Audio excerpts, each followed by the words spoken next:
Welcome to LiveDaf, your online Daf Yomi Shir. Shalom Aleichem and welcome back to today's Daf Yomi Avodah Zarah Daf Samach. We begin on the very last line of Samach Talet Amid Beis. We begin with a story. Rabbi Yehuda, he sent a gift. Shadar lei, he sent kurbana. Rashi says kurbana is a teshura, a gesture, a gift. To whom? To a guy. La Avidrana. To this fellow Avidrana. B'yaymeidam. On their holiday, on his religious holiday, which of course you're not meant to, based on the discussion, the Mishnah, the Sugya at the beginning of our Masechta, for concern that upon receiving the gift, he might be tempted, encouraged to go thank his idol. So why did he do this? Amar, because Rabbi Yehuda says, Yadana be'deloi palach la'avodas kechavim. I know that this guy is not an idol worshipper. And the halacha only applies to idol worshippers. So the Farshim explained this was like a New Year's or something like that. So they would celebrate and would receive gifts, but he no longer worships idols, and therefore there's no concern about acknowledgements and worshipings. Amar le Rav Yosef, says Rav Yosef to Rav Yehuda, how could you just determine, just like that he terminated his idol worship?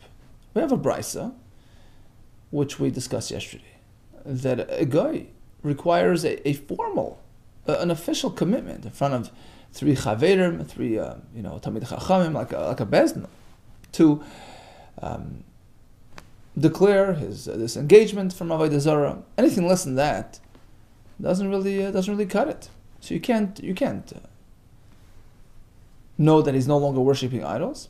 But we have a brisa, ezehu ger toshav, who's considered a ger toshav, who's a guy, but he's disengaged from Avodah Zarah, who is allowed to live amongst the Yidden and be supported by them. How does one earn that title? Kol shekibel alav bifnei gimel. It's only if he accepted upon himself, he committed in front of three chaverim, three talmid chacham, shaloi la'avoid avodas kechavim.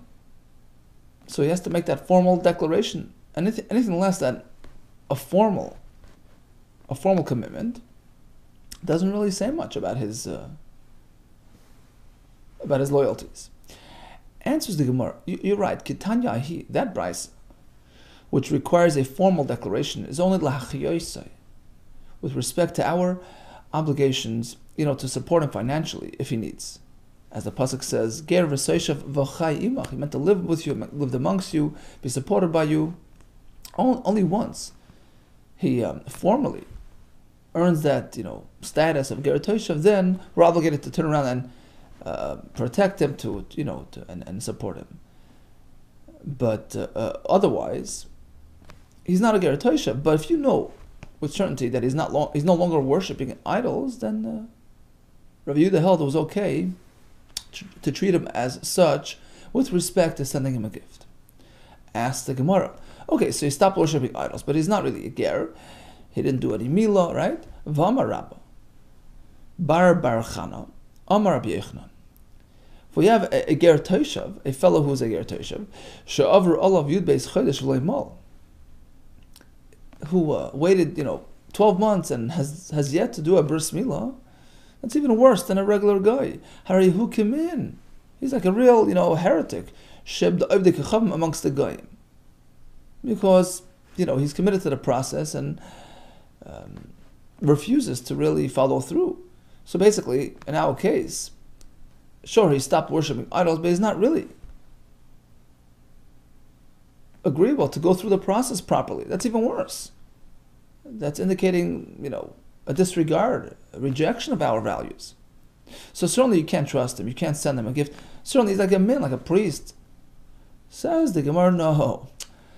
Hasam, what you're speaking of is kigon shekibel alav lamul, is a fellow who committed to the process.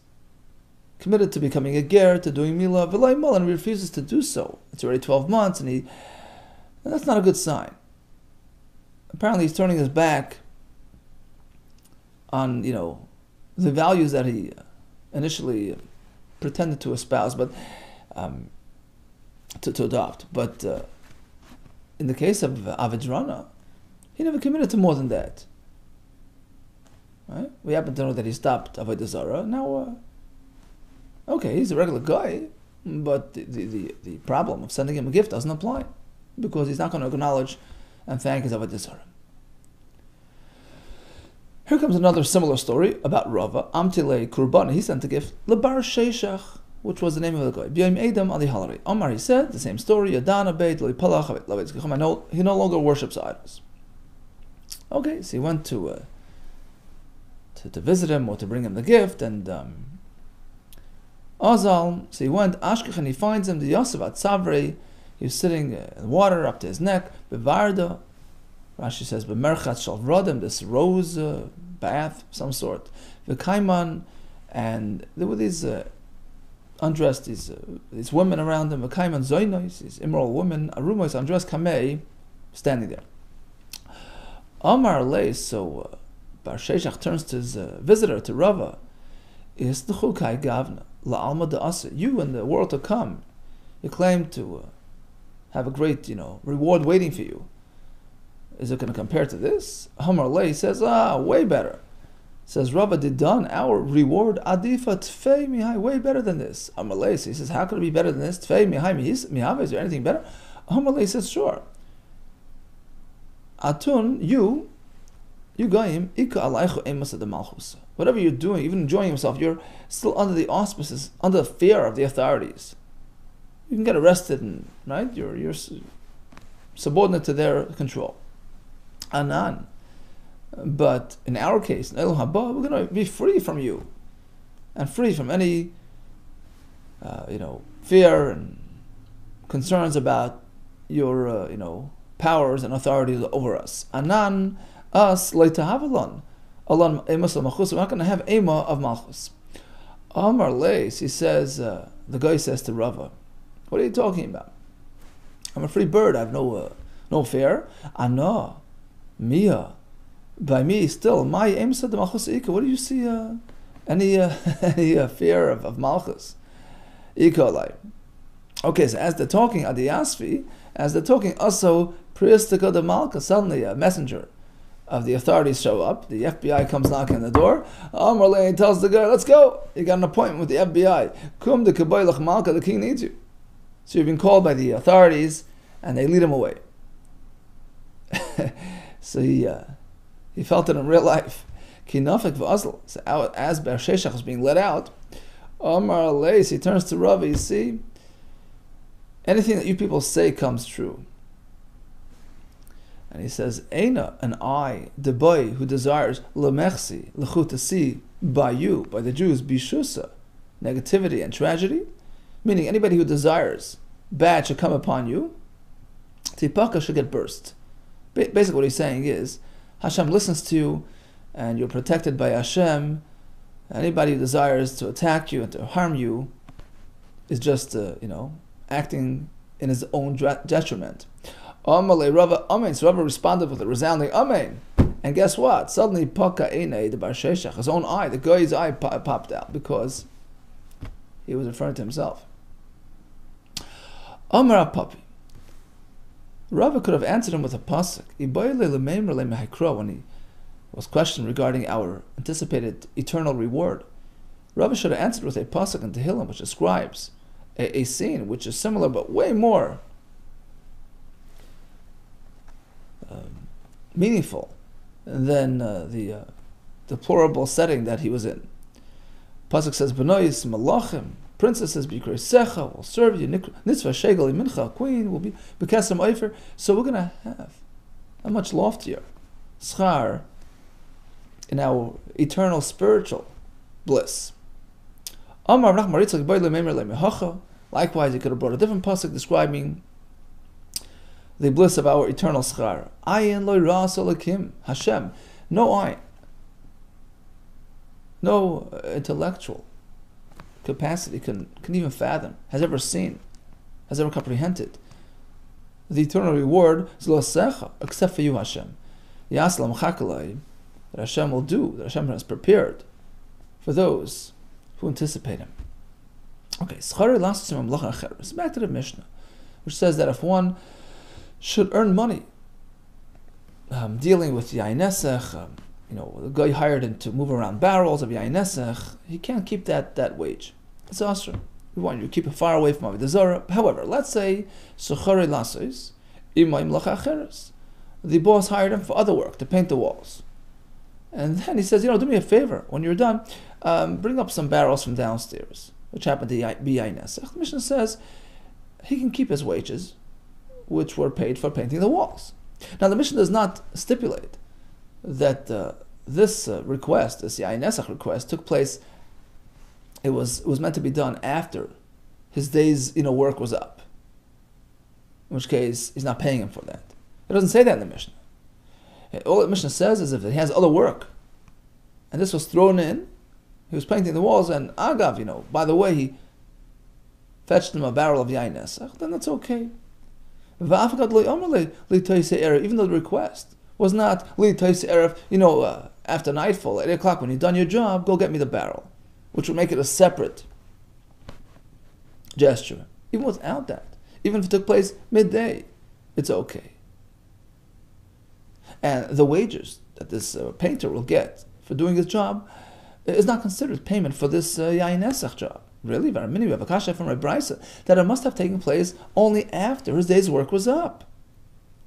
So the guy hires a Jewish worker, and towards, at night, meaning after he finishes full day's work and he's deserving of his full wages, then he asked him, he says, do me a favor, on your way out, pass me over the barrel. Which was full of yain nesach, one place to the other, then schar mutter, he can keep his wages. He's not paying for that. It was just a bonus. Time of the amalei l'teisei erev. It only works because it was at night. Then it works. It's unrelated to his day's work and his day's wages.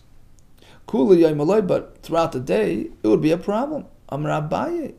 You're right. Kitnan ami masnisin the amal teisei erev tanan. You're right. Our Mishnah, which allows it, is also speaking about this very same type of circumstance where the request was, when you've done your day's work, done your job at night, on your way out, take care of this for me. So then it's not related to his job, he's not getting paid for it, it's okay. Rabbi says, look, loikash, I'll give you an answer. Even if he's lugging around this barrel midday, it's not a problem. Because hada amarle haverli mea chaviyos mea prutos. It depends how he's getting paid for bringing around transporting those barrels. So let's say he was hired for 100 barrels, 99 of which were not yain nesach. Only one barrel is yain nesach. And he says, do me a favor, transport for me, I'll pay you 100 prutos for 100 barrels. Okay, $100 for 100 barrels. If there's one barrel of yain nesach amongst them, that's a problem. Because he's not getting paid anything until he finishes all 100 barrels, one of which is yain nesach. So the pay, the wages, the full $100 relates somewhat to that one item of yain nesach amongst them as well. It's all one unit, one job, getting paid one payment for the full job, which includes some yain nesach, and that's a problem. Unless he asked him to do it after his day was up. Whereas in the Mishnah, where there's no concern, we're speaking the Amalei. He structured his agreement in an itemized fashion. He says, Haverli chavis, please transport my barrels. Chavis, Haverli chavis beputa. Chavis means each barrel, I'll give you $1. Each one is a separate commitment, a separate responsibility, a separate job. In this case, if he transports 100 barrels, amongst them one yain nesach barrel, irrespective of what time of the day it was, at what stage of his job, all the worker needs to do is not get paid for that one single barrel. He'll take 99 instead of 100. So there's no concern about yain nesach wages. Vatanya, In fact, we have this point supported with a brisa, this distinction between how it was structured. He hires the fellow 100 barrels for $100. So it was one single job with a collective salary, right? And amongst them we discover one barrel of problematic wine. You can't keep any wages. It's all one pay for one job. But if it was chavis with pruta for each individual job, chavis amongst them you find one problematic barrel, you can take the rest, as long as he refuses pay for this problematic barrel. So again, could one work with yain nesach? Not if that's his primary job. But if he has other jobs, and either he was asked to bring around this barrel at the end of the day after he's done his work, that's okay, or even during the day, if there's a way that he could just forego getting paid for that barrel. In similar fashion, one runs a donkey rental, a guy rents a donkey for yain nesach transportation. You can't get paid for that rental. But if the guy rented it for personal transport and he brings along his food and drink, including a canteen of yain nesach, that's okay because the rental wasn't designated for yain nesach. It was for personal transport, which typically involves bringing along personal belongings, but he's not paying for that canteen to be taken on the donkey. He's paying to ride on the donkey, right? So it's pretty much a duplicate halacha, right? It's pretty much duplicating the first halacha in the Mishnah, where the person's getting paid for his work with the yain nesach. So why repeat the same concept twice? Hainiresha, isn't this the same identical halacha as the first part of the Mishnah? Say, there is an additional lesson in this halacha, which is that if the guy rented the donkey for personal transport to sit on it, even if he happened to place his little barrel, little container or canteen of yain nesach on that donkey as he was riding it, the Jewish owner can accept the rental payment for that donkey. Now, what does that mean to say? Remember, do you mean to say the login, the entitlement to carry along the canteen on his trip, lav dinahu, is not really part and parcel of his privilege, of his rental rights, in which case there's no detriment, right? Lav dinu lo suvei, he has no right to bring that canteen along. It's not part of the rental, really. V'ramini, that's why the Jewish owner can accept payment, because it wasn't rented for the yain nesach. Really, we have a brisa which clearly allows a renter to bring along his food, including his canteen. So inevitably, you're renting it for his personal use, plus his baggage, his personal belongings, and his yain nesach. Ramini, we have a brisa, seichas chamor. So he rented a donkey, and typically they would rent with a driver. So we have two passengers. We have the rider and the driver. So he rented the donkey. Who can bring what? They don't want to overload the donkey, lest it slow it down or whatever. So there's an official allotment. So the actual renter, the rider, can bring along his clothing. Taisa says obviously his clothing. It means to say keses, his pillow, whatever. And his canteen with drink, with a noisef, and his food, whatever he needs for that for the whole trip until he gets to his destination. So if it's a 7-day trip, 7 day worth of food. Should he wish to bring more than that, chamor ma'akev olav, the driver says no, that's it, no more. We don't want to overload the donkey. Now, how much can the driver bring along? Chamor maneach aleh sa'irim. He can bring along the barley and the tevin and the straw needed for the animal. And his own personal food. 1 day's allotment. If he chooses to bring more than 1 day's worth, the rider can say no more. And anyways, it's clear. What's the difference, by the way? 1 day allotment, a full trip allotment, we'll see in a minute. But in any case, it's clear that a rider is entitled to bring along his personal belongings and his food and drink. So, if he rented it to a guy who brought along his yain nesach for the trip, isn't the rental considered a rental for yain nesach as well? And money earned on that rental is considered money earned for yayin esach use. Amar Abaye says, Abaye, no. True, he's entitled to bring along that food, but he's not paying rent for that food. He's not paying his fee. The fee is for personal use, for the ride. It's like, plane traveler, right? You don't bring along your personal belongings. You don't get a discount on your ticket, even though you're entitled to bring it along, because you're paying for the seat, and you're entitled, if you choose to, right, to bring along some personal belongings. But technically, you're not paying for that. So the rental on this donkey is not for yayin esach delivery. Amar Abaye, it is true. Granted, the logan dina huloy suvi, he's entitled to bring along his logan, miha, iloi moisivle. But if he in fact doesn't bring the barrel, the container, miha mrinle, does he have a right to go back to the owner and say, I need a refund? Nechile, do we tell him nakile agro, deduct from his rental, the liginasa, the price of his a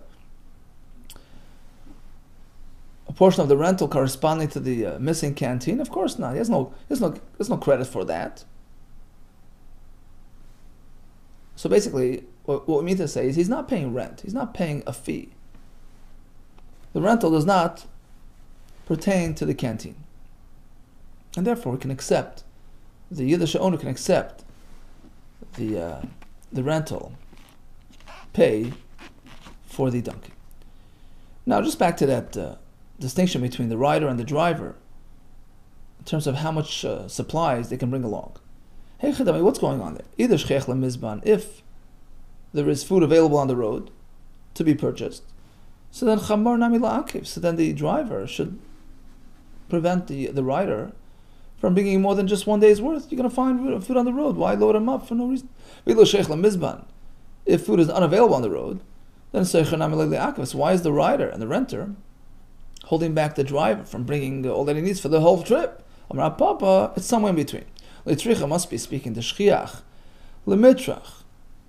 It takes effort when you get to the road stop at the end of the day's trip, end of the day's travel. Right? You go around to the local farms, you can find what you need. But it's a hassle. With effort, l'mizban to buy. Me'avna is the place where they stop for the night. La'avna, from stop to stop. What we mean to say, at the road stop, they can, with proper effort, he can find what he needs. So now, Chamar, the driver, the truck driver, knows what to find. That's his business. Darki l'mitrach l'mizban, he's accustomed to going around and finding what he needs. So it's expected of him. He's required to do so. So only take along what you need for that day. At night, you worry about the next day.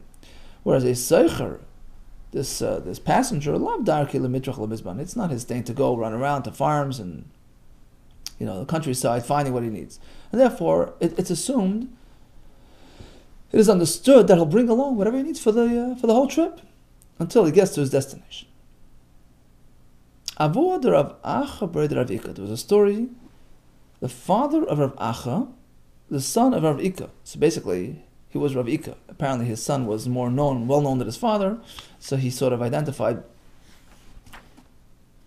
himself in this manner. He was known as the father of Rav Acha, the son of Rav Ika. Okay, so Rav Ika was a wine merchant,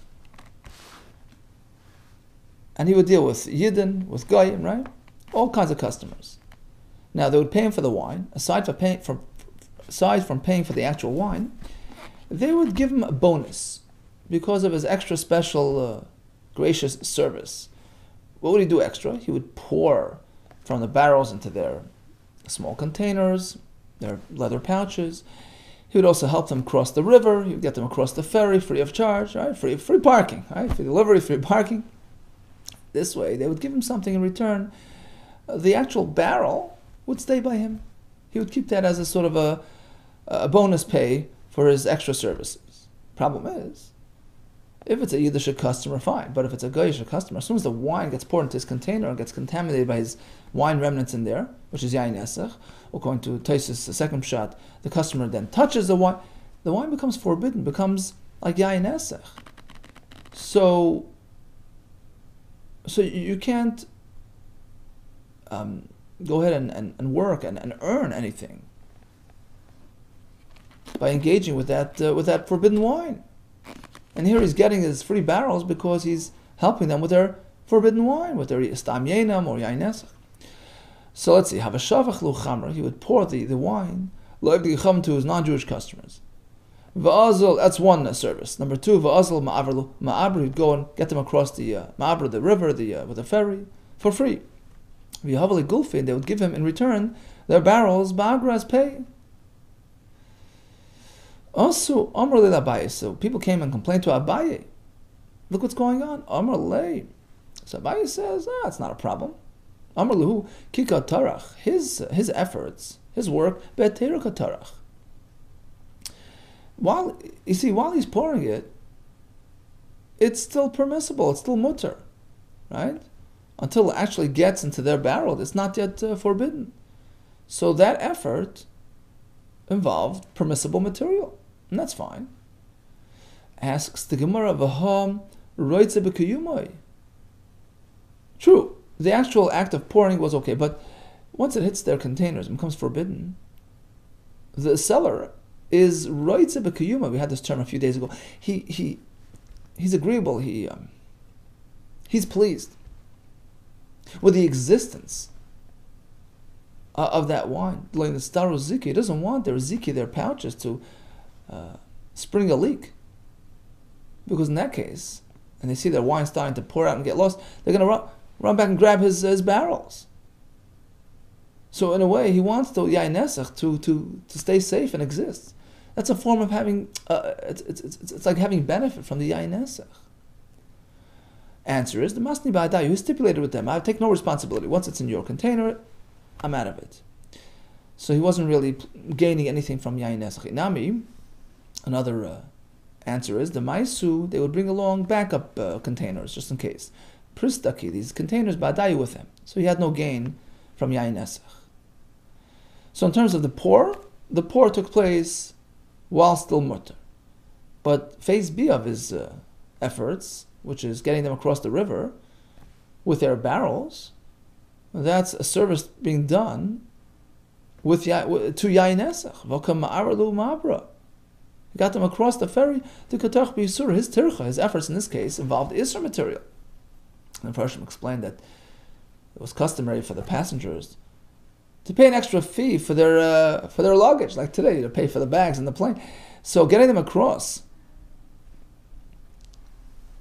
was a direct effort on their with their it was directly helping them with their yain nesach.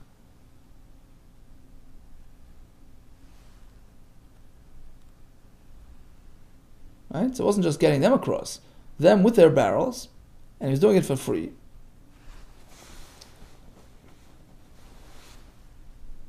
So it's considered working with yain nesach.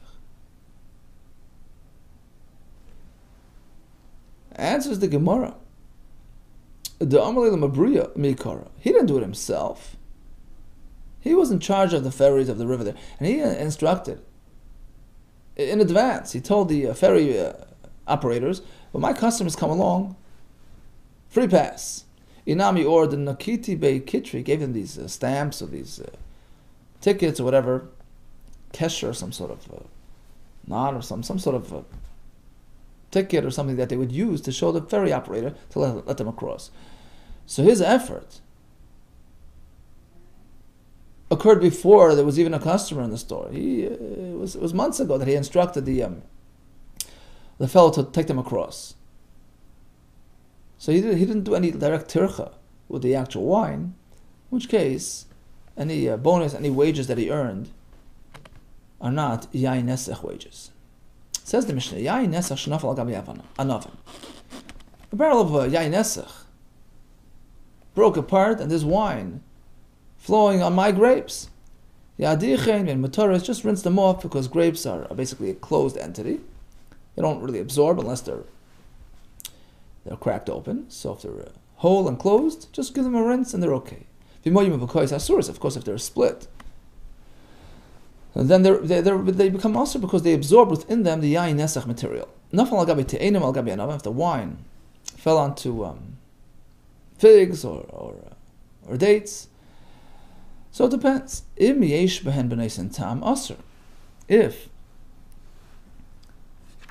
the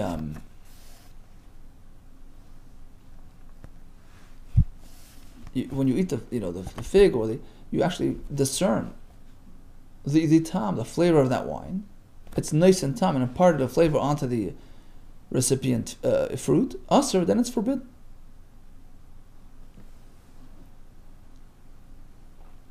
Umas, in fact, it was a story with a fellow called Baisus, the son of Zoinin. Baisus ben Zoinin, Shevi Gregors. He was transporting dried figs. Now, dried figs, wine adversely affects them, gives them a bad taste. So he was transporting this material, besfina, in a boat. And lo and behold, the barrel of yain broke, and the wine flowed on his merchandise. V'nafal al gabein. So he came to the Chacham. Shal Chacham v'tirim, they allowed it because zaklal. This is the rule. Kol shaban asr b'neisin tam asr. If there's a positive flavor, you have anah from the forbidden material in a way that actually is discernible, imparted a positive flavor, which is discernible in the receiving material, then it's asr because it's tainted by the forbidden material within it. Kol she'ein ban asr b'neisin tam. But there's no positive effect. And actually, it ruins the food. It gives it a bad flavor. Then it's mutter to eat the fruit. Going for instance, chometz. You have vinegar made from yain esach wine, shenaf al gabi grisen, which got poured onto beans, which gives it a bad flavor, and therefore it's not asr. So the Mishnah began by saying, yain esach falling onto Paris makes it asr.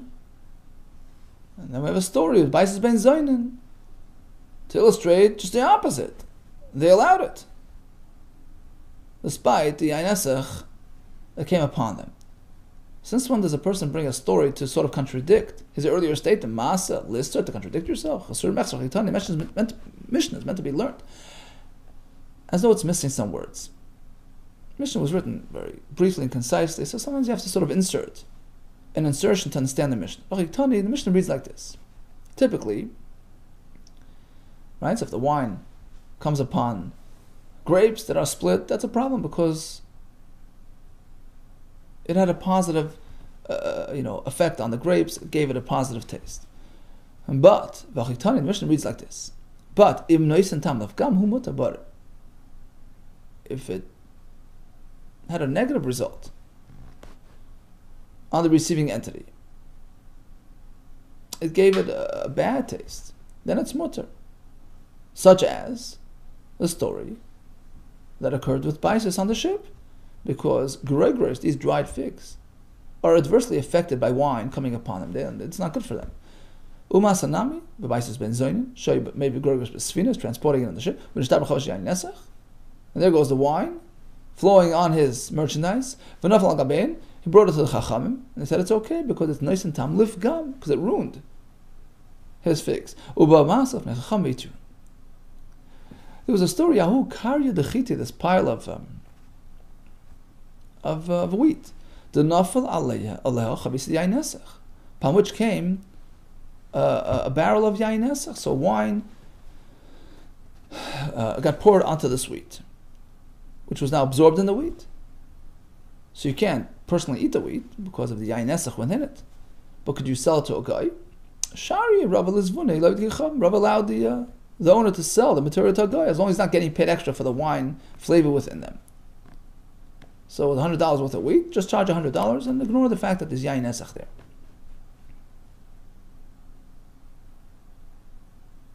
Okay, so he's not really having anah in any way from the yain esach.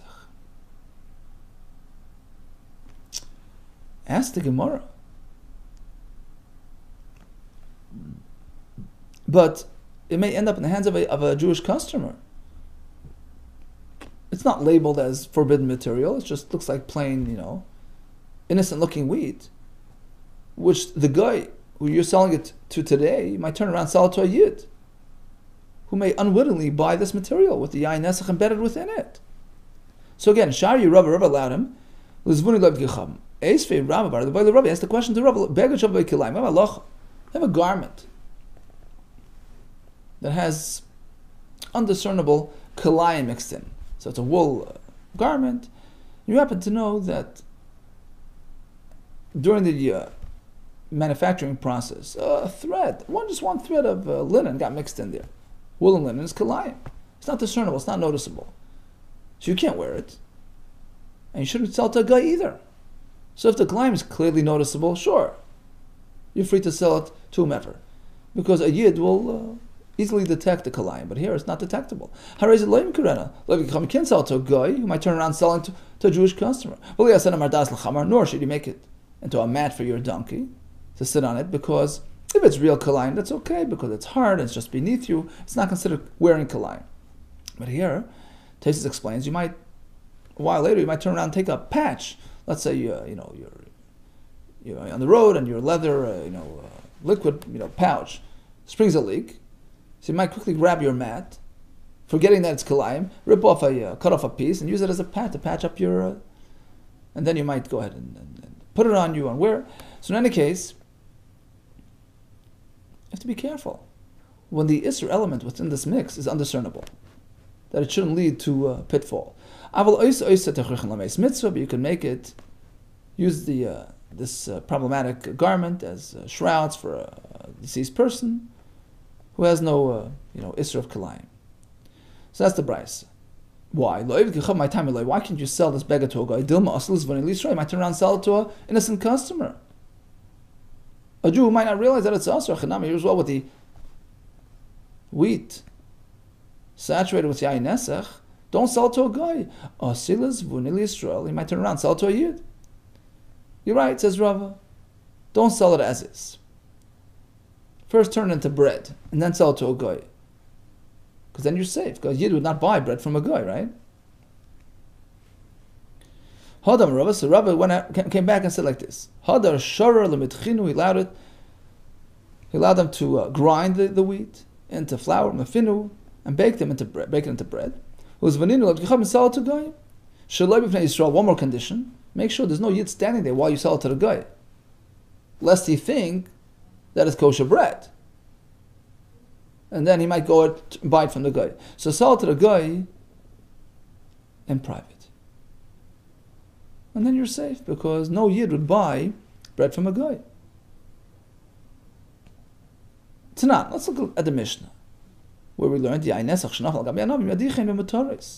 wine that falls onto the grapes, just rinse them off and they're okay. If they're split, they're broken open, then the yain seeps in and the grapes are asur. Mivukais in only if they're split. She'en mivukais lev, if they're not split, they're just whole grapes, you're safe. So what's wrong with these wheat kernels, which are presumably whole kernels? Amar papa shani chiti. Wheat is different than grapes. Since they have these seams, because of their seams, they're like split. In which case, they absorb the yain nesach that falls upon them. We began with Rabbi Yehuda sending a gift to Avidrana without a concern, because he's not a Avodah Zarah. Same thing with Rabba with Bar Sheshach. We described the glory of our eternal bliss. We discussed accepting wages for doing non-yain nesach work, despite being asked to transport a single yain nesach barrel as well. That's okay, because he's not getting paid for it. So either it took place after his day's work, or it was during the day, but it was $1 per barrel, and he's just going to forego the wages of that barrel. Similar halacha is renting out an animal for a goyish passenger who happens to bring along his yain nesach. There's no concern, because he's not paying you for the yain nesach to be transported. We discussed Rav Ika receiving that bonus for helping out his customers without a concern of, it's not considered yain nesach wages, because he was involved only when it was still heter. Wine that lands onto fruits and stuff like that, well, it depends. If there's nice and tam l'shavach, then it's asr. Otherwise, if it's not gam, it would be mutter, like the wine on the gregros, on the dried figs, or on the grisen, which were negatively impacted by the wine. That's okay. Regarding wheat, which had absorbed yain nesach within them, you can sell it as long as you ensure it's not going to pose a problem to any future customers. All the best to you, and atzlacha rabba.